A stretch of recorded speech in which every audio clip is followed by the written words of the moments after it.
कति डोजर र कति स्काइभेटर ल्याएर राख्नु भएको छ, के छ अवस्था बाटो खण्डलाई? सर्वत्र देशभरिको समस्याको विषय मैले सोधिरहेको छु यहाँलाई। गरिब हुनुहुन्छ भने तपाईँले सुनै लगाएर जानुहोस् बजारमा, तपाईँलाई यसले पित्तल लगाएर आयो, यसले चाहिँ नक्कली गरगहना लगाएर आयो, यत्रो क्षमतासँग कहाँ हुन्छ भनेर मार्केटमा भन्छन्। तपाईँ धनी हुनुहुन्छ, तपाईँ पित्तलै लगाएर जानुहोस्, यसले सुनै लगाएको छ, त्यत्रो मान्छेले चाहिँ पित्तल लगाउँछ भनेर भन्छन्। अब डी साहबको भित्र के छ त्यो कुरा हामीले जान्दैनौँ। अब उहाँहरूले कसरी नियुक्ति गर्नुभएको, कुन बलमा नियुक्ति गर्नुभएको, कुन विधि प्रक्रिया अपनाएर नियुक्ति गर्नुभएको, त्यो उहाँको कुरा रह्यो। सामाजिक सञ्जालहरूमा एकदम चाहिँ त्यसको नेगेटिभ तरिकाले विभिन्न किसिमको व्यक्तिगत रूपमा आँच पुग्ने तरिकाले, चरित्रमाथि हत्या हुने तरिकाले चाहिँ मान्छेले यो विषयलाई कुरा उठाएका थिए। चेतावनी दिन चाहन्छु, तपाईँहरूको हिम्मत छ, आँट छ, दम छ भनेपछि 81 लाख रुपियाँ चाहिँ कोरोना नियन्त्रणमा चाहिँ खर्च भएको छ। नमस्कार, जुल्दोला खबर एवं राष्ट्रिय मिडियाको विशेष प्रस्तुति कार्यक्रम स्थानीय सरकार विशेषमा तपाईहरुलाई हार्दिक स्वागत गर्न चाहन्छु। म नीला मोली। दर्शक, हामीले यस कार्यक्रममा नेपालभरिका विभिन्न स्थानीय तहहरूमा गएर त्यहाँ त्यस सम्बन्धित स्थानीयले गरेका विकास निर्माणको कार्यक्रमहरू के कस्ता रहेका छन्, विकास निर्माणको अवस्था कस्तो रहेको छ भन्ने विषयलाई मुख्य विषयवस्तु बनाएर आज हामी यस कार्यक्रममा कुराकानी गर्दै आइरहेका छौँ। र आजको यस कार्यक्रममा भने हामी प्रदेश नम्बर 6 अन्तर्गत सल्यान जिल्लाको कालीमाटी गाउँपालिकाको विकास निर्माणको अवस्थाको बारेमा बुझ्ने कोसिस गर्दैछौँ। 3 वर्षको अन्तरालमा गाउँपालिकाका विकास निर्माणको विषयमा आधारित रहेर यस गाउँपालिकाका अध्यक्ष दान बहादुर खत्रीसँग हाम्रा सहकर्मी सागर ओलीले गरेको अन्तर्वार्ता आज हामी यस कार्यक्रममा प्रस्तुत गर्दैछौँ। कार्यक्रम स्थानीय सरकार विशेषमा यहाँलाई स्वागत छ अध्यक्षज्यू। धन्यवाद। यहाँहरू निर्वाचन जितेर आएको 38 महिना भयो। जनताका बीचमा विभिन्न प्रतिबद्धताहरू जाहेर गर्नुभएको हुँदो हैन? के पुरा भए, के बाँकी छन्? धन्यवाद राष्ट्रिय मिडिया जलजला खबरलाई। वास्तवमा हामी निर्वाचन पछाडि चुनाव जितेर आइसकेको 38 महिना बितिसकेको छ र यो 38 महिनाको पिरियडभित्र हामीले चुनावमा गरेका थुप्रै बाचाहरू र थुप्रै विकास निर्माण लगायतका अन्य कुराहरूलाई पुरा गर्नु पर्थ्यो र यी कुराहरू मध्येमा हामीले झन्डै 50% कामहरू हामीले पुरा गरिसकेका छौँ र अब हामीले केही कामहरू हाम्रा चलिरहेका छन् अहिले। अब यी कामहरू जो चाहिँ सञ्चालनमा छन्, यी कामहरू पुरा हुँदा अरू थुप्रै कामहरू पनि पुरा हुनेछन् र बाँकी केही कामहरू पनि हामी बाँकी समयमा पुरा गर्नेछौँ भन्ने हामीलाई विश्वास लागेको छ। यो बिचमा स्काइभेटर र डोजरको खेती सुरुवात भयो, त्यो एक प्रकारको खेती नै भयो भन्ने छ। तपाईँको स्थानीय सरकारमा तपाईँका मन्त्री र तपाईँका अन्डरमा कति डोजर र कति स्काइभेटर ल्याएर राख्नु भएको छ, के छ अवस्था बाटो खण्डलाई प्रयोग गर्नलाई? यो सर्वत्र देशभरिको समस्याको विषय मैले सोधिरहेको छु यहाँलाई। धन्यवाद। अब यो वास्तवमा हामी निर्वाचन जितेर आइसकेपछि हाम्रो यो पालिकामा थुप्रो बाटोहरूको कामहरू खन्नुपर्ने, सडक नयाँ सडकहरूको ट्र्याक ओपन गर्नुपर्ने कामहरूमा हामीले बजेट विनियोजन गरेका थियौँ र त्यति बेला खास गरी अब यहाँ स्थानीय स्तरमा मेसिनहरू कम थिए। पछाडि केही स्थानीय मान्छेहरूले डोजर ल्याएका छन्, एक्सकाभेटर ल्याएका छन्। ती मध्येमा हाम्रो जनप्रतिनिधिहरूको अहिले कोही कसैको पनि मेसिनहरू छैन र हिजो पनि थिएन। अन्य यहाँको पब्लिकहरूको चाहिँ 2वटा एक्सकाभेटरहरू छन्, एकजनाले बिक्री गरिसक्नुभयो एक्सकाभेटर, अनि त्यसपछि सानो मेसिनहरू थिए 1-2 जनाको, उहाँहरूको पनि एकजनाले बेच्नुभयो कि के हो र अब एकजनाको बाँकी छ। र हामीले आफूले पालिकामा चाहिँ ठुलो मेसिन र सानो मेसिन 2वटा खरिद्ने भन्ने हाम्रो छलफल चलेको थियो र हामीले पछि चाहिँ सानो मात्रै मेसिन ल्याएका छौँ र हाम्रो स्थानीय स्तरका विभिन्न सडक मरामतका कामहरू को काम सानो मेसिनले गरिरहेको छ र त्यस्तो अवस्था हामी कहाँ छैन। अनि यो कालीमाटी भनेको सल्यान जिल्लाको दाङसँग सटेको, सुर्खेतसँग सटेको गाउँपालिका भए पनि अत्यन्त विकट एउटा एक प्रकारको कर्णालीको जस्तो अनुभूति हुने स्थानीय तह हो बाटो कति निर्माण गर्नुभयो, कति खन्नुभयो? अब हामी वास्तवमा यो कालीमाटी गाउँपालिका एउटा दाङ सुर्खेत सडकको ट्र्याक ओपन भएको थियो र सल्यान बाँके सडकको झन्डै कालीमाटीदेखि बालुवासम्मको ट्र्याक ओपन भएको थियो। यो बाहेकका थुप्रै चाहिँ हाम्रा ठाउँहरू सडक निर्माण गर्नुपर्ने ठाउँहरू बाँकी नै थिए, जस्तो पालिका केन्द्रदेखि वडापालिका केन्द्रसम्म जोड्ने, एक गाउँदेखि अर्को गाउँसम्म जोड्ने यस्ता थुप्रै सडकहरू निर्माण गर्नुपर्ने अवस्था थियो र हामी आइसकेपछि हामीले झन्डै 275 किलोमिटरभन्दा ओभर हामीले ट्र्याक ओपन गरेका छौँ र अबका हाम्रा कार्यक्रम भनेको यिनीहरूको स्तर उन्नतिको कार्यक्रम रहनेछन्। तपाईँको शिक्षा क्षेत्रको अवस्था के छ? हाम्रो शिक्षा क्षेत्रको अवस्था अहिले विगत लामो समयदेखि यहाँका चाहिने थुप्रै विद्यालयहरूमा निजी टिचरहरू राखेर पठन पाठनलाई अगाडि बढाइरहेको अवस्था थियो र हामी आइसकेपछि हामीले त्यस्ता निजी टिचरहरूलाई विस्थापित गरेर हामीले गाउँपालिका कोटा अनुदान दिएर हामीले झन्डै 60-65 हाराहारीको सङ्ख्यामा बाल विकासदेखि मावि तहकासम्म अनुदान कोटा दिएर यसलाई व्यवस्थित गर्ने काम गरिएको छ र थुप्रै ठाउँहरूमा थुप्रै विद्यालयहरूमा भवनहरू थिएनन्, ती विद्यालयहरूमा भवन बनाएका छौँ र थुप्रै चाहिँ घेरबारहरू भएका थिएनन्, ती ठाउँहरूमा हामीले घेरबार बनाएका छौँ। घेरबार गर्ने काम पनि भएको छ केही विद्यालयहरूमा। अब थोरै विद्यालयहरूमा भवन बनाउनु पर्ने कामहरू बाँकी नै छन्, ती कामहरू केही चाहिँ यो वर्ष पनि अगाडि बढ्नेछन् र अहिले गएको आर्थिक वर्षमा हाम्रा चाहिँ सशर्त अनुदान मध्येको बजेट काम गर्न सकिएन लकडाउनको कारणले। अब यो बेला केही चाहिँ बजेट फ्रिज गएको हुँदा केही चाहिँ हाम्रो भवन निर्माणका कामहरू अलिकति पछाडि परेका छन् र समग्रमा हेर्दाखेरि हामीले चाहिँ अघिल्लो हामी आउनुभन्दा पहिलेको अवस्था र अहिलेको अवस्थामा पठन पाठनको विषयमा पनि हामीले थुप्रै सुधारका कामहरू अगाडि बढाएका छौँ। यसरी नै हामीले शैक्षिक क्षेत्रलाई अगाडि बढाउनका निम्ति हामीले यो क्याम्पस स्थापना गर्ने योजना बनाएकोमा नेपाल सरकारले नै यसको अनुमति रोकेको छ र हामीले त्यसपछि अहिले चाहिँ यो प्राविधिक शिक्षा कृषि क्षेत्रको चाहिँ बाली विज्ञान अन्तर्गतको चाहिँ अनुमति प्राप्त गरेका छौँ। अब यो चालु वर्षदेखि हामीले 9-12 को चाहिँ कृषि क्षेत्रको यो बाली विज्ञानतर्फको क्लास सञ्चालन गर्दैछौँ। समग्रतामा हेर्दा अब शिक्षा क्षेत्रमा हामीले र आशा गरे अनुरूपको परिणाम नदेखे तापनि अहिले यो सुधार उन्मुख छ र हामीले यो क्षेत्रमा थुप्रै सुधारका कामहरू गरेर अगाडि बढिरहेका छौँ। जस्तो यो त तपाईँको संरचनाको कुरा भयो, भवन निर्माण यताउताको कुरा। हजुर, राज्य पुनर्संरचनापछि पहिलेको शिक्षामा र अहिलेकोमा नयाँ आयाम परिवर्तन के ल्याउनु भयो? शिक्षा क्षेत्रमा के नीति पास गर्नुभयो?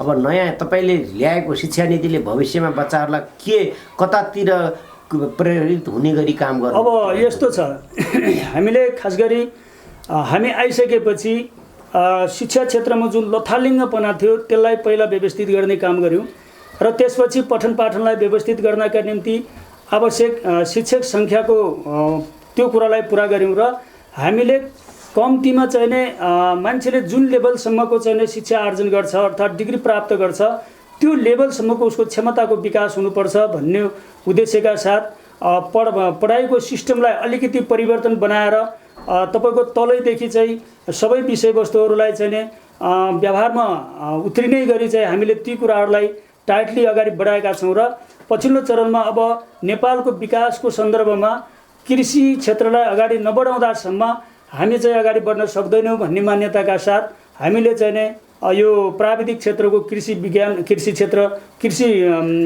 कार्यक्रमलाई चाहिँ अगाडि बढाएका छौँ र चाहिँ हामीले अरू अन्य कुराहरू अब यो चाहिँ बेला बेला प्रहरको मिटिङ बसाउने र उहाँहरूलाई आवश्यक सरसल्लाह र निर्देशन गर्ने काम, त्यसपछि व्यवस्थापन समितिहरूलाई चाहिँ बोलाएर छलफल गर्ने र त्यहाँको भौतिक शैक्षिक लगायतका अन्य विषयहरूमा चाहिँ अगाडि बढाउने कामहरू हामीले यसरी अगाडि बढाइरहेका छौँ। तपाईँले कृषि क्षेत्रको कुरा गरिरहँदा नेपाल कृषि प्रधान मुलुक, त्यसमा पनि एउटा विकट सल्यान जिल्लाको दूरदराजमा रहेको गाउँपालिका यो धेरै अत्यधिक किसानहरू विकट भए पनि के कृषिमा आधारित भएको ठाउँ पनि भयो, गाई गोरु भैँसीहरू पाल्ने, बाख्रा पाल्ने ठाउँ हो। यसमा नयाँ आयाम कृषकहरूलाई नयाँ एउटा के दिनु हो, के भन्छ कृषकहरूलाई लोन दिने अथवा के भन्छ त्यो दिने के कामले अनुदानहरू कार्यक्रममा के ल्याउनु भएको छ, के छ? अब खास गरी कृषि क्षेत्र अलि विस्तृत क्षेत्र, फ्राकिलो क्षेत्र पनि हो। हामीले अधिकांश कृषि क्षेत्रमा के देख्छौँ भने सरकारले जुन नीति लिएको छ किसानहरूको जीवनस्तरलाई माथि उठाउने भन्ने, यो नीति अनुरूप फिल्डमा यथार्थतामा काम भएको हामी देख्दैनौँ। किनकि यो अनुदानमुखी कार्यक्रम र कागजमुखी चाहिँ भुक्तानी प्रक्रिया, यसले गर्दाखेरि जो खास वास्तविक किसान हो उसले अनुदान र लोन पनि पाउन सक्दैन, र जो चाहिँ अलिकति समाजमा कृषिलाई आधार बनाएर अगाडि बढ्ने खालका मान्छेहरू हुन्छन् उनीहरूले यस्ता कागजातहरू डकुमेन्टहरू चाहिँ तयार गर्ने र अनुदान लिने गरेको हामीले देख्छौँ र यो विगत लामो समयदेखि यसरी आइरहेको छ। यथार्थमा चाहिँ यथार्थ धरातलमा गएर चाहिँ जो खास मजदुरहरू किसानहरू हुन् उनीहरूले पाइरहेको देख्दैनौँ। त्यसकारणले हामीले यसलाई के गराएका छौँ भने वास्तविक किसानहरूको पहिचान गरेर कृषिका अनुदानका कार्यक्रमहरू लैजानुपर्छ र जुन क्षेत्रमा जुन खालको उत्पादन गर्न सकिन्छ त्यो क्षेत्रमा त्यस्ता खालका उत्पादन बढाउनुपर्छ भन्ने उद्देश्यका साथ हामीले चाहिँ विभिन्न चाहिँ कृषि समूह मार्फत, कृषि चाहिँ पकेट मार्फत यस्ता कार्यक्रमहरू अगाडि बढाएका छौँ। कतै बेसार पकेट क्षेत्रहरू छन्, कतै अदुवा पकेट क्षेत्रहरू छन्, कतै चाहिँ तपाईँको माछा पालन, अनि त्यसपछि पशुपालन अनि मौरी पालन, अब यस्ता कार्यक्रमहरू अगाडि बढाइएको छ। र यो सँगसँगै हामीले फलफुलका पकेटहरू निर्माण गर्ने प्रक्रियाहरू पनि अगाडि बढाएका छौँ। र त्यस अन्तर्गत चाहिँ अब जडीबुटीको सवालमा जडीबुटीलाई पनि हामीले त्यो के भन्छ त्यसलाई पनि अगाडि बढाउनुपर्छ भनेर हामीले ती कुराहरू पनि अगाडि बढाएका छौँ। कतै कतै चाहिँ यी कार्यक्रमहरू सोचे अनुरूप चाहिँ सफल भएको देखिँदैन र स्वयं किसानहरू पनि अब यो कतिपय उत्पादित मालवस्तुहरू बिक्री वितरणको अभावमा वा चाहिँ बजारको अभावमा उत्पादन गरेर पनि बिक्री नहुँदाखेरि निराश भएको हामीले पाउँछौँ। त्यसकारणले अलिकति यो राज्यले बजार र उत्पादनलाई जोड्ने खालको एउटा संयन्त्र बनाउन सकेको खण्डमा हरेक क्षेत्रमा उत्पादित वस्तुले मूल्य पाउँथ्यो र किसानहरूले चाहिँ आफूले गरेको दुःख र लगानी उठाउन सक्ने सम्भावना हुने थियो। यो कुराको हामीले अझै पनि त्यसको कनेक्सन जोड्ने काम गर्न सकिरहेका छैनौँ र हामी यसलाई कसरी अगाडि बढाउन सकिन्छ भनेर छलफल र त्यसको चाहिँ कुराहरूमा अगाडि बढिरहेका छौँ।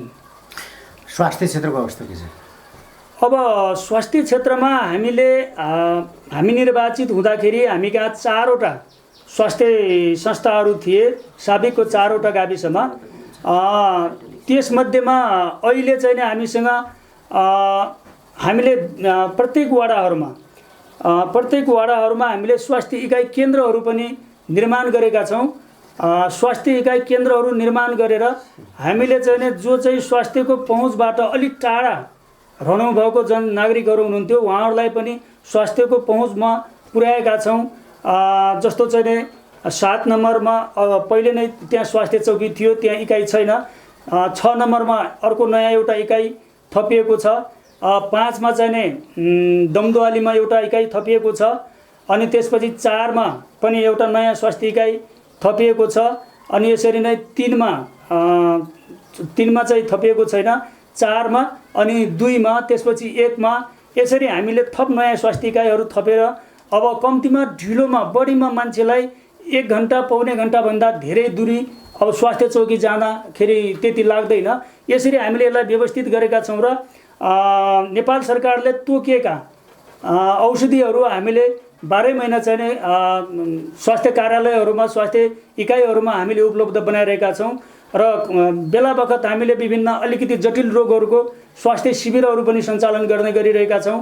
अब यसरी हेर्दाखेरि यो स्वास्थ्य क्षेत्रमा विगतको तुलनामा अहिले नागरिकहरूको पहुँच बढेको छ भन्ने हामीले लिइरहेका छौँ।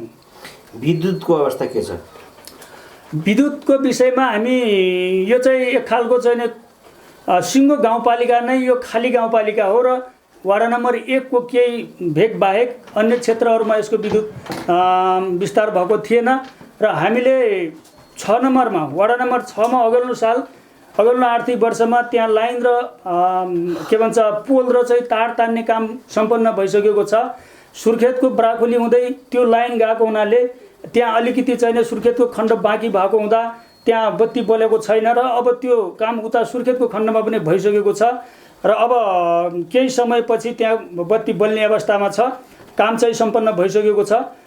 यसरी नै हामीले वडा नम्बर 5 बाट गैरी बजारबाट ल्याउँदै गरेको लाइन पनि अब त्यो लाइन अहिले यथावत अवस्थामा छ र हामीले पुनः फेरि यता वडा नम्बर 3 को चाहिँ बिजेनेटा हुँदै अहिले पोल गाड्ने काम चलिरहेको छ। झन्डै पोल गाड्दै कालीमती गाउँपालिकाको केन्द्र राजीगाउँसम्म आइसकेको छ आजको मितिसम्म। अब यो तिहारसम्ममा बत्ती बाल्ने गरी हामीले त्यो लक्ष्यका साथ यो काम एकदम द्रुत गतिमा अगाडि बढिरहेको छ र हामीले वडा नम्बर 3 को लामी डाँडामा बिजेनेटाबाट एलटी लाइन जोडेर त्यहाँ बत्ती बालिसकेका छौँ अघिल्लो आर्थिक वर्षमा। र अब यो जुन काम चलिरहेको छ यो काम सम्पन्न हुँदाखेरि हामीले कालीमाटी गाउँपालिकाको 3 र गाउँपालिका केन्द्र त्यसपछि वडा नम्बर 2 सेतीखोला क्षेत्रमा हामीले यो टाटके एरिया हुँदै सेतीखोला क्षेत्रसम्म झन्डै हामीले बत्ती बाल्नेछौँ र यसपछि हामीले प्रदेशको बजेटबाट सेतीखोलादेखि अगाडिको लाइन त्यो पनि टेन्डर गइसकेको छ र काम चाहिँ अब तुरुन्तै सुरु हुँदैछ। यस बाहेक यी दुईटा ठेक्का बाहेक अर्को एउटा सामुदायिक विद्युतीकरण भन्ने चाहिँ अर्को एउटा टेन्डर छ 4 करोड 52 लाखको। त्यसमध्येमा उसको काम के हो त भन्दा वडा नम्बर 1 को तल्लो बेल र त्यसपछि 2, 3, 4 र 6 को केही भाग र 5 को केही भागमा एलटी लाइन विस्तारको कार्यक्रम हो। त्यो कार्यक्रम पनि अब टेन्डर गइसकेको छ र अब सायद सम्झौता भइसक्यो होला आजसम्म। यो चाहिँ काठमाडौँबाट यसको टेन्डर निस्किन्छ। त्यसो भए हुनाले यो काम पुरा हुँदाखेरि हाम्रो झन्डै 1 देखि 5 सम्मको बत्तीको काम स्थानीय स्तरमा एलटी लाइनको काम पनि पुरा हुनेछ। त्यसपछि हाम्रो वडा नम्बर 7 र 5 को केही भाग बाँकी रहनेछन् र यो चाहिँ अहिले केन्द्रको बजेटको टेन्डर अहिले गएको छैन। यो चालु वर्षमा आएको बजेटको र यता प्रदेशबाट आउने बजेटले हामीले यो बालुवाको आसपासदेखि अगाडि तान्ने कामको विषयमा त्यतातिरको योजना हाल्दैछौँ र यसरी अबको समय एक खालको विद्युतीय क्रान्तिको समय हाम्रो पालिकाभित्रको छ। अब यो चारैतिरबाट हाम्रा यी कामहरू एकदम छिटोभन्दा छिटो अगाडि बढिरहेका छन्। यसरी जाँदाखेरि झन्डै पूर्ण रूपमा नभए पनि हाम्रो अबको बाँकी समयभित्र कालीमती गाउँपालिकाको अधिकांश ठाउँहरूमा बत्ती बालिसक्ने कुराहरूमा म यहाँहरूलाई विश्वस्त हुन अनुरोध गर्दछु र त्यो तरिकाले हामी काममा अगाडि बढिरहेका छौँ। खानेपानीको अवस्था अब थुप्रो ठाउँहरू त्यस्तो थिए जुन गाउँ बस्तीहरूमा खानेपानीहरू थिएनन् र साना ठुला गरेर हामीले धेरै कामहरू सम्पन्न गरिसकेका छौँ र अहिले चाहिँ अब अघिल्लो सालको 2वटा टेन्डर मध्येमा वडा नम्बर 3 र 2 को चाहिँ मर्चेबारी टाटके खानेपानी सम्पन्न भइसकेको छ। अब यो हस्तान्तरणको प्रक्रियामा छ। यसरी नै सँगसँगै टेन्डर गएको हात्तीदमार दमदलीको खानेपानीको काम यो लकडाउनको कारणले अगाडि बढ्न सकेको थिएन र यो चाहिँ अब आज भोलि चाहिँ त्यो काम सुरु भइसकेको छ। अस्ति मात्रै त्यहाँको चाहिँ जिआई पाइप र पोलिथिन पाइप लगायत अन्य चाहिँ खानेपानीका सामानहरू लिएर ठेकेदार चाहिँ दमदलीमा पुगिसकेको छ र आज भोलि हामीले त्यो बालुवादेखि दमदलीसम्म जाने सडक मर्मत गरिरहेका छौँ र त्यो सडक मर्मत भइसकेपछि बाँकी सामानहरू पनि उसले ल्याउने छ र त्यहाँको काम एकदम छिटोभन्दा छिटो अगाडि बढेर यो चाहिँ कार्तिक मङ्सिरभित्र सम्पन्न गर्ने गरी त्यो कामहरू अगाडि बढिरहेको छ। र त्यसपछि हाम्रो ठुलो कामहरू मध्येको यता चोत्रीको खानेपानीको काम पनि त्यो निरन्तर अगाडि बढिरहेको छ र एउटा अघिल्लो साल केन्द्रबाट विशेष कार्यक्रममा आएको बजेट थियो यो छापडाँडा खानेपानी भन्ने। अब यसमा विविध कारणले त्यो टेन्डर खुल्न सकेन र यसलाई चाहिँ अहिले हामीले प्रदेश सरकारलाई गर्ने गरी कुराकानी अगाडि बढाएका छौँ।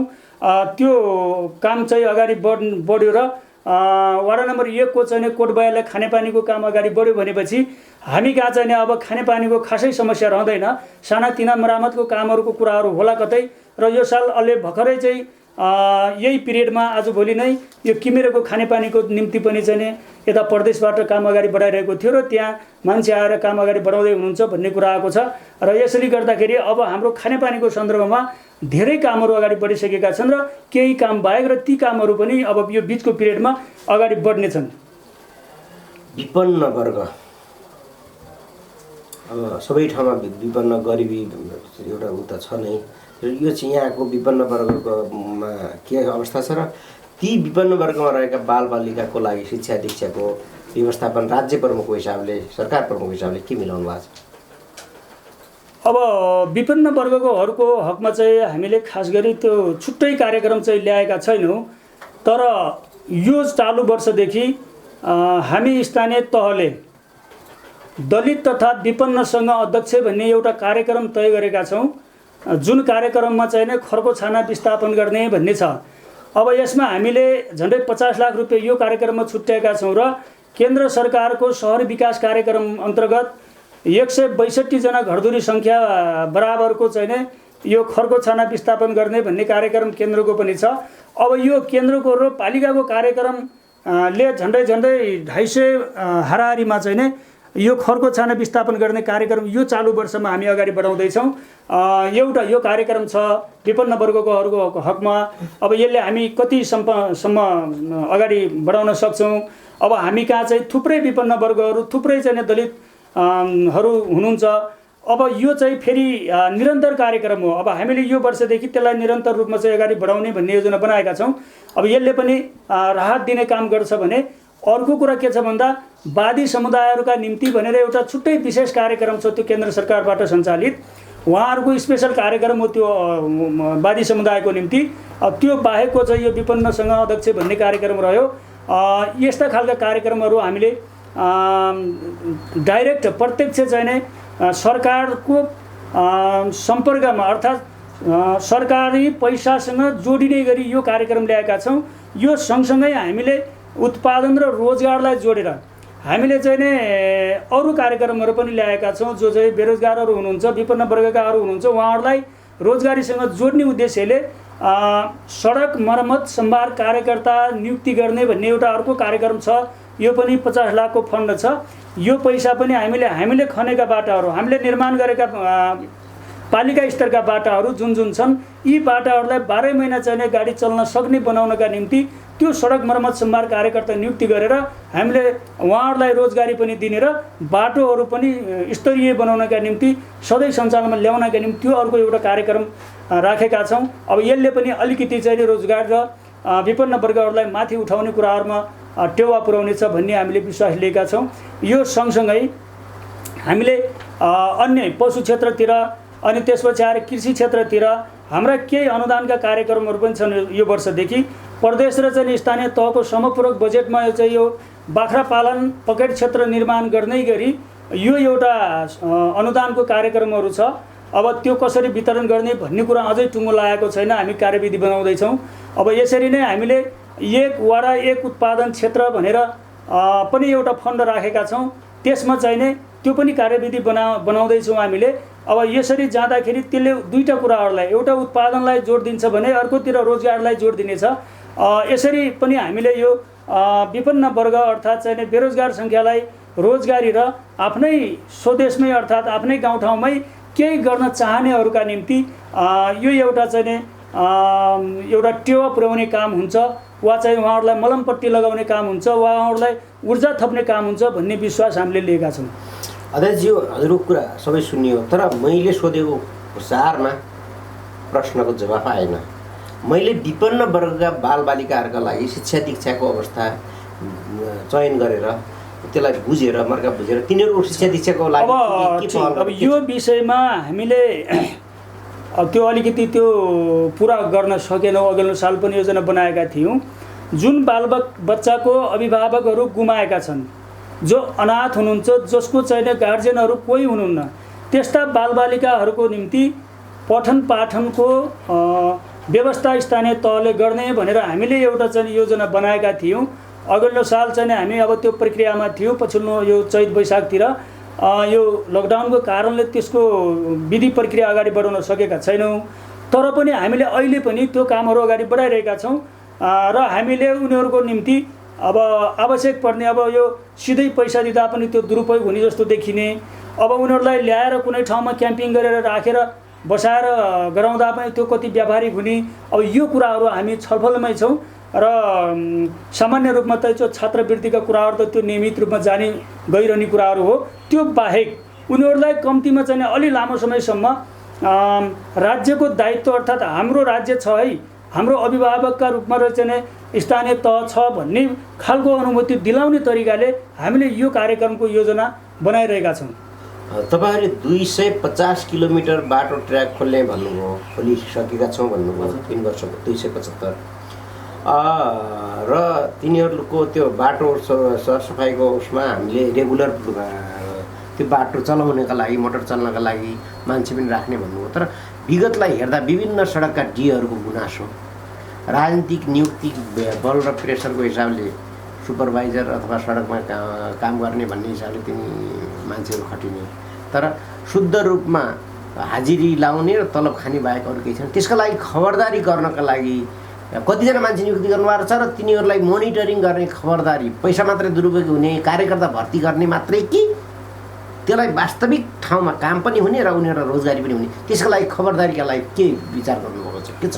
अब यस्तो भयो, यो नेपाल हो, नेपालमा तपाईँ चाहिँ नै गरिब हुनुहुन्छ भने तपाईँले सुनै लगाएर जानुहोस् बजारमा, तपाईँलाई यसले पित्तल लगाएर आयो, यसले चाहिँ नक्कली गरगहना लगाएर आयो, यत्रो क्षमतासँग कहाँ हुन्छ भनेर मार्केटमा भन्छन्। तपाईँ धनी हुनुहुन्छ, तपाईँ पित्तलै लगाएर जानुहोस्, यसले सुनै लगाएको छ, त्यत्रो मान्छेले चाहिँ पित्तल लगाउँछ भनेर भन्छन्। यही हो अवस्था। अब कार्यकर्ता नभएको कुनै नागरिकै छैन, किनकि सबैले भोट हाल्छन्। भोट हाले एउटाको कार्यकर्ता बन्यो। अब त्यो भोट नहाल्ने मान्छे कहाँबाट ल्याएर तपाईँ विभिन्न खालका संयन्त्रमा नियुक्ति गर्नुहुन्छ? यस कारणले यो कुरा सरासर गलत छ। र रह्यो कुरा के त भन्दाखेरि कुनै पनि कामको विधि प्रक्रिया र मापदण्डभित्र ती मान्छे छिरे कि छिरेनन् भन्ने कुरा मुख्य कुरा हो। हामीले जस्तो चाहिँ नि अब डी साहबको भित्र के छ त्यो कुरा हामीले जान्दैनौँ। अब उहाँहरूले कसरी नियुक्ति गर्नुभएको, कुन बलमा नियुक्ति गर्नुभएको, कुन विधि प्रक्रिया अपनाएर नियुक्ति गर्नुभएको, त्यो उहाँको कुरा रह्यो। हाम्रो हकमा जुन नियुक्ति गर्ने भन्ने कुराहरू हामीले अगाडि बढाइरहेका छौँ।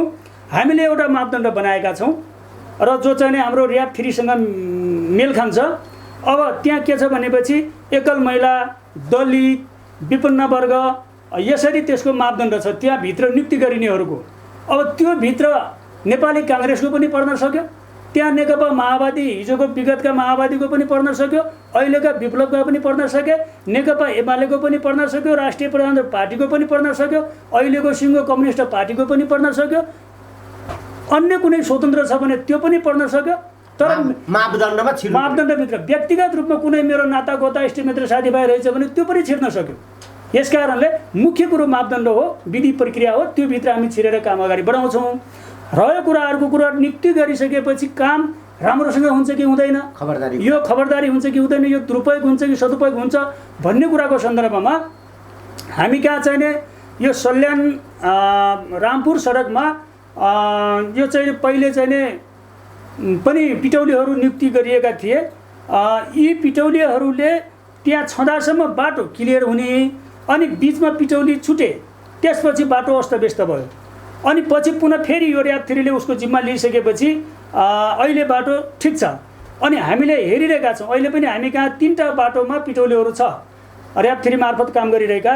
लक्षिमपुरदेखि चाहिँ झिरघाट झर्ने सडक, मार्गे रामपुर सडक, त्यसपछि चाहिँ यो झिङ्गानेदेखि बालुवा सडकमा त्यहाँ चाहिँ उहाँहरूले खाल्डा खुल्डी, अब बिचमा परेको सामान्य सानोतिनो पहिरो सहिरो ढुङ्गो ढोलो त्यो चाहिँ हटाउनुहुन्छ, पुर्नुहुन्छ, अनि त्यो सडकलाई बाटो खासै बिग्रेको अवस्था देखिँदैन। अब ती नराख्ने हो भनेपछि वर्षमा एकपटक चाहिँ काम हुन्छ, जस्तो मानौ मेसिन लगाइदियो, अनि त्यहाँ विभिन्न किसिमको चाहिँ खाल्डाखुल्डी पर्छ, पानी आउँछ, कुलाहरू पस्छन्, त्यसपछि मान्छेले बिगार्छ, भत्काउँछ, सुधार गर्ने मान्छे छैन, अनि मान्छेले औँला ठहराउँछ स्थानीय तह वा कुन निकायले बनाएको सडक हो उसलाई। यस कारणले अब हामीले गर्ने विकासहरू ट्र्याक ओपन गर्ने काम वा भवन निर्माण गर्ने काम वा कुनै पनि एउटा एकपटक निर्माण गर्ने मात्रै नभएर त्यसको दिगोपनाका निम्ति के औजारहरू प्रयोग गर्नुपर्छ, के काम गर्नुपर्छ, अबका विकास निर्माणसँग ती कुराहरू पनि जोडेर लग्यौँ भनेपछि गरिएका विकास निर्माणहरूको दिगोपन हुन्छ र मान्छेले रोजगारी पनि पाउँछन्। हामीले कुरा गर्दाखेरि रोजगारीलाई जोडेनौँ भनेपछि अहिले तपाईँलाई थाहा छ, तपाईँ हामीलाई विश्व आक्रान्त बनाएको यो जो लकडाउन छ वा चाहिँ कोरोना भाइरसको महामारी, यसका कारणले हाम्रो पालिकाभित्र झन्डै 2500 मान्छे भित्रिएका छन्, जुन चाहिँ रोजगारीको सिलसिलामा स्वदेशभित्रका विभिन्न जिल्ला वा चाहिँ विदेशमा वा भारतमा गएका थिए। एकातिर ती मान्छेहरू सबै भित्र आइसकेका छन्, अर्कोतिर रोजगारीका अवसरहरू यहाँ छैनन्। त्यस्ता खालका कार्यक्रम पनि हामीले ल्याउन सकेनौँ भने यहाँ के हुन्छ त भन्दाखेरि एक किसिमको उथुलपुथुल हुन्छ, अनि त्यसपछि मान्छे बेरोजगार हुन्छ, यहाँ लडाइँ हुन्छ, झगडा हुन्छ, मान्छे दुर्व्यसनीतिर लाग्छन्, अनि त्यसपछि अस्तव्यस्त अवस्था आउँछ, अनि त्यो अवस्थालाई नियन्त्रण गर्न कठिन हुनसक्छ। यी कुरालाई पनि मध्यनजर गरेर सबै तहका सरकारले, स्थानीय तहदेखि प्रदेश सरकार हुँदै केन्द्र सरकारले अब विकास निर्माणसँग जोडेर रोजगारीलाई जोडेर ल्याउनुपर्छ, ताकि मान्छे कतै न कतै चाहिँ इन्भल्भ हुन सकुन्, कतै न कतै रोजगारीमा जुट्न सकुन्। 2 पैसा मान्छेको गोजीमा जाने वातावरण गराइदिने जिम्मा पनि राज्यको भएको हुनाले पनि हामीले यस्ता कार्यक्रमहरू जोडेर ल्याएका छौँ। जस्तो तपाईँले भन्नुभयो धेरै बाटोहरूमा अहिले पनि सडक समारकर्ताहरू हुनुहुन्छ भनेर, अहिलेसम्म कतिजनालाई रोजगारी दिनु सडक समारकर्तामा र अब कतिलाई दिँदै हुनुहुन्छ? टोटल रोजगारी यो बाटोको सन्दर्भमा कति पाउने भएमा? अब हामी कहाँ कस्तो छ भने 3टा बाटा गरेर 7, 8, 7, 15 त लगभग 23-24 जना 25 जनाको लगभग होलान् अहिले यो र्याप 3 मार्फत काम गरिरहेका। अब चाहिँ हामीले झन्डै 50 जनाको हाराहारीमा जान सक्ला। अब अझ त्योभन्दा बेसी पनि हुनसक्छ। अब हाम्रो जम्मा कि अब यो बाहेक भनेपछि 75 जनाले बाटोमै रोजगारी पाउने। हजुर, यो हाम्रो 50 लाखको भोलमले कतिजनालाई भ्याउन सक्छ र हाम्रा खनिएका सडकहरू, जो काम लाग्ने सडक, जो प्रयोग हुने सडकहरूको दूरी कति छ, त्यसको आधारमा झन्डै 1.5 किलोमिटर बराबर 1 जना पर्ने मापदण्डभित्र हामीले त्यसको आधार बनाएका छौँ। 1 जना कामदार अर्थात् पिटौली राख्दाखेरि कम्तीमा उसको क्षेत्र चाहिँ 1.5 किलोमिटर पर्नुपर्छ। यो चाहिँ र्याप 3 को मापदण्ड हो। त्यसो गर्दाखेरि अब हाम्रा चाहिँ खनिएका सडक सञ्जालभित्र चाहिँ हाम्रो टोटलमा कति लम्बाइ छ, त्यसका आधारमा ती कुन सडक हामीले त्यो लिने, त्यो टुङ्गो लागिसकेपछि यो जान्छ र त्यसकारण हाम्रो फेरि अर्को मुख्य कुरो के रहन्छ भने बजेटको भोलुमभित्र पनि अट्नु पर्यो। त्यसरी हामीले योजना बनाएका छौँ। वृद्ध बाआमाहरूका लागि छोराहरूले छोराछोरी बोर्डर्स गर्ने, वृद्ध बाआमाहरूलाई वृद्धाश्रममा धकेल्ने यो परम्परा सुरुवात भएको छ। नेपालमा त अत्यधिक भयो, विदेशको फेसनले भयो के भयो। अब हामी वृद्धाश्रम खोल्न लाग्छौँ भनेर बाआमा वृद्ध हुँला मान्छेले पहिले आफै जग्गा दिएर अनि 2-4 जना मिलेर वृद्धाश्रम खोलेर आफ्नै बाआमालाई राख्ने संस्कार बसेको छ। त्यसको अन्त्य गर्नका लागि आफ्ना बाआमालाई घरमै इज्जतपूर्वक सम्मानपूर्वक पूजा गरेर राख्नका लागि कस्तो खालको यो एउटा त्यसको निस्तेज केही कार्यक्रम ल्याउनु भएको छ कि छैन, र वृद्ध बाआमाहरूका लागि स्पेसल के सोच बनाउनु भएको छ तपाईँको राज्यमा? यहाँ के छ स्थिति? अब यो विषयमा छुट्टै त्यस्तो स्पेसल रूपमा चाहिँ वृद्धहरूका निम्ति भनेर हाम्रो कार्यक्रमै त छैन। लामो कार्यक्रमहरू हामीले अहिलेसम्म वृद्धहरूका निम्ति सम्मान कार्यक्रमहरू हामीले नियमित चलाइरहेका छौँ र यो चालु वर्षमा पनि हामीले त्यो कार्यक्रम राखेका छौँ। अब हामी प्रत्येक वडामा गएर हामीले वृद्धहरूलाई बोलाउँछौँ, त्यसको पनि एउटा मापदण्ड तोकेका छौँ। कति वर्षदेखि माथिकालाई सम्मान गर्ने भनेर प्रति वर्ष गर्छौँ र उहाँहरूलाई बोलाएर उहाँहरूलाई सम्मान गर्छौँ र उहाँहरूका चाहिँ भनाइ के छन् त, अनुभव के छ, त्यो कुरा पनि उहाँहरूलाई बोल्न लगाउँछौँ। हामीले उहाँहरूले सुनाउनुहुन्छ। एकदम यो धेरै राम्रो कार्यक्रम हामी आज जो बाँच्यौँ अहिलेसम्म। स्पेसल वृद्ध बाआमाहरूको लागि कार्यक्रम खासै केही छैन। यो एउटा कार्यक्रम हो। यो बाहेकको छुट्टै कार्यक्रम हामी कहाँ चाहिँ छैन।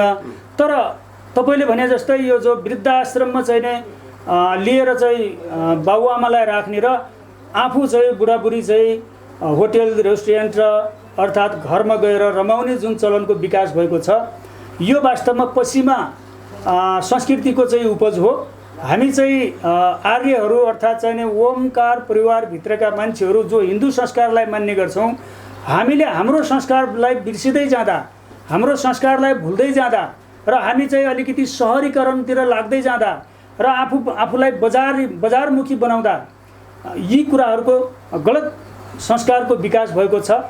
यसलाई चाहिँ निस्तेज गर्नका निम्ति पहिलो कुरो त प्रत्येकले आफ्नो घरको संस्कारलाई बदल्न सक्नुपर्छ।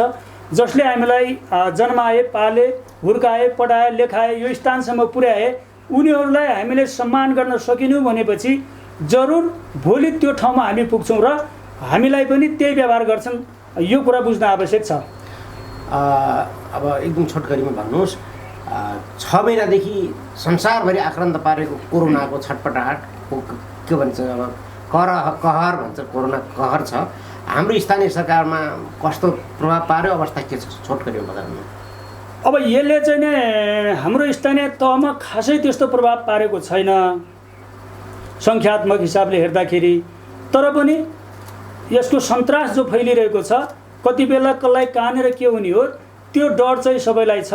र हामी कहाँ झन्डै 700-800 जना मान्छे हामीले क्वारेन्टाइनभित्र बसालेर उहाँहरूलाई चेकजाँच गरेर पठायौँ, आरडिटी र चाहिँ पिसिआर गरेर। अब यी मध्येमा हामीसँग इन्डियाबाट आएका चाहिँ झन्डै 600-700 मान्छे मध्येमा 2 जनालाई पोजिटिभ देखिएको थियो। उहाँहरू पनि आइसोलेसनमा बसेर ठिक भएर घर फर्किसक्नु भएको छ। त्यसबाहेकका 7 जना मान्छे विदेशबाट, विभिन्न देशबाट विदेशबाट आएकालाई पोजिटिभ देखिएको थियो र उहाँहरू पनि धेरैजसो घर आइसक्नु भएको छ। र पछिल्लो चरणमा आएको एकजना बहिनी अहिले आइसोलेसनमा हुनुहुन्छ। उहाँ बाहेक अन्य कुनै पनि आइसोलेसनमा छैन र अहिले हामी कहाँ क्वारेन्टाइनमा पनि छैन। केही मान्छेहरूलाई होम क्वारेन्टाइनमा बस्न लगाएका छौँ। अब उहाँहरूको पनि पिसिआर रिपोर्ट आइसक्यो भनेपछि उहाँहरूको अब अवस्था हेरी घर बस्नुहुनेछ। यो बाहेक भयावह अवस्था हामी कहाँ छैन। तर पनि अब यसको सन्तास चाहिँ चारैतिर फैलिरहेको छ। कोरोनालाई यो 6 महिनाको अन्तरालमा कति पैसा लगानी खर्च कति भएको छ? अब यसको चाहिँ नि अब यो कोरोनाको विषयमा कुरा गर्दा चाहिँ 41 लाखको हाराहारीमा हामीले यो चाहिँ क्वारेन्टाइन व्यवस्थापनदेखि लिएर भन्ने कुरा गरेका थिए। यही कुरालाई ल्याएर सामाजिक सञ्जालहरूमा एकदम चाहिँ त्यसको नेगेटिभ तरिकाले, विभिन्न किसिमको व्यक्तिगत रूपमा आँच पुग्ने तरिकाले, चरित्रमाथि हत्या हुने तरिकाले चाहिँ मान्छेले यो विषयलाई कुरा उठाएका थिए। त्या मार्फत फेरि पनि त्यस्ता मान्छेहरूलाई चेतावनी दिन चाहन्छु, तपाईँहरूको हिम्मत छ, आँट छ, दम छ भनेपछि जो जहाँबाट कमेन्ट गर्नु भएको छ, नकारात्मक कमेन्टहरू, नचाहिने कुराहरू लेख्नु भएको छ, ती मान्छेहरूलाई कार्यालयमा आएर हाम्रा यथार्थ कागजातहरू हेर्न अनुरोध पनि गर्दछु। र अन्यथा यसरी अनावश्यक रूपमा चाहिँ टिका टिप्पणी गर्न उचित हुँदैन। यो एउटा सार्वजनिक कार्यालय हो। यहाँभित्र गरिने कुराहरू लुकाएर छिपाएर गर्ने कुराहरू हुँदैन। यहाँ चाहिँ अडिट हुन्छ, त्यसपछि विभिन्न किसिमको जति बेला आवश्यक पर्यो त्यति बेला हेर्न सकिन्छ। यो कुरा राख्दै हामीले चाहिँ क्वारेन्टाइन व्यवस्थापन, त्यसपछि राहत वितरण, त्यसपछि सस्तो मूल्यमा खाद्यान्न वितरणको ढुवानी भाडा, त्यसपछि आइसोलेसन खर्च, अनि त्यसपछि आएर चाहिँ औषधि खर्च, औषधि खरिदका कुराहरू, अनि स्वास्थ्य कर्मीहरूलाई चाहिँ मासिक रूपमा चाहिँ 1 महिना बराबरको चाहिँ प्रोत्साहन भत्ता सहित सबै टोटल गरेर हाम्रो झन्डै 81 लाख रुपियाँ खर्च यो कोरोना नियन्त्रणमा चाहिँ 81 लाख रुपियाँ चाहिँ कोरोना नियन्त्रणमा चाहिँ खर्च भएको छ। यही नै हो हाम्रो कुरा। समय र सूचनाको लागि यहाँलाई धेरै धेरै धन्यवाद दिन्छु। धन्यवाद।